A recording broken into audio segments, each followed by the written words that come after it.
Let me tell you the remarkable story of Queen Elizabeth I, one of history's most fascinating monarchs. Picture England in the 16th century, a time of uncertainty, religious conflict, and a young woman who would change everything. Elizabeth's story begins with drama worthy of a modern TV series. Born to Henry VIII and Anne Boleyn, her life started in controversy. Her father had literally changed England's religion to marry her mother, only to have Anne Boleyn executed when Elizabeth was just 2 years old. Talk about family complications. Growing up, Elizabeth was declared illegitimate, imprisoned in the Tower of London by her own sister Mary, and faced countless threats to her life.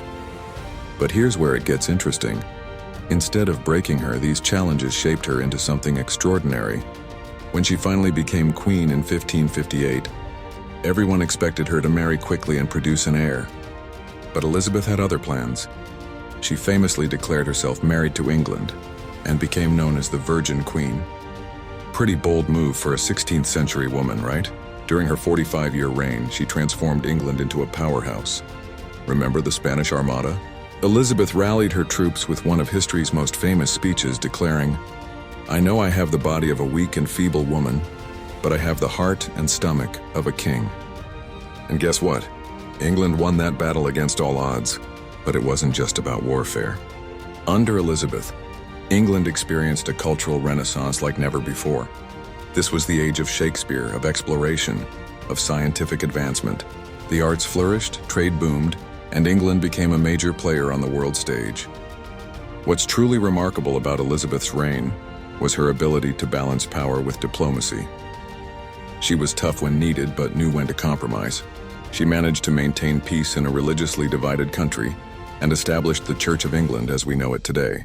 Her reign became known as the Golden Age, and for good reason.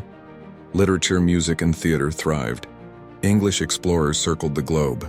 The country's economy prospered. But perhaps most importantly, she showed the world that a woman could rule just as effectively as any man, maybe even better. When Elizabeth died in 1603, she left behind a legacy that would influence centuries to come. She proved that true leadership isn't about gender or birthright. It's about wisdom, courage, and dedication to one's people. Today we remember Elizabeth I not just as a queen, but as a symbol of female empowerment, political shrewdness, and effective leadership. Her story reminds us that sometimes the most unlikely candidates can become the most extraordinary leaders. And that, my friends, is why Queen Elizabeth I's legacy continues to captivate us even 4 centuries after her death.